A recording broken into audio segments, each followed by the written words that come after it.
ઓફિસરને પણ આપણે ઘણીવાર રજૂઆત કરી છે, પણ મેડિકલ ઓફિસરને કોઈ ધ્યાન ઉપર લેતા નહીં. એ કહે છે કે અમે લેટર મોકલ્યો છે. હવે લેટર મોકલ્યો હોય, સરકારી દવાખાનું આટલું મોટું ગામ છે PHC, તો એનું તાત્કાલિક ધોરણે હજારો માણસો અહીંયા આવે છે દવા લેવા માટે, અને ગર્ભવતી મહિલાઓ પણ ઘણી બધી અહીંયા આવે છે. અને આજુબાજુના ગામનું મેઇન PHC સેન્ટર અહીં છે.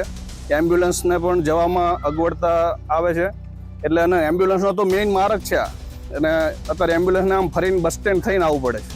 હવે એમ્બ્યુલન્સ જેવી ગાડીઓને જો આવું ફરીને આવવું પડતું હોય, એની જગ્યાએ આ રોડ જો બની જાય તો દર્દીઓને પણ જલ્દીથી આની રાહત મળે અને આજુબાજુના લોકો પણ આને સમસ્યાથી છુટકારો મળે. છેલ્લા 1 વર્ષથી આ સરકારી દવાખાના પાસે પાણી ગટરનું ભરેલું રહે, તેનો કોઈ ઉપાય થતો નથી. અને આખા સરકારી દવાખાને જે એમ્બ્યુલન્સનો રસ્તો છે એ 1 વર્ષથી બંધ છે.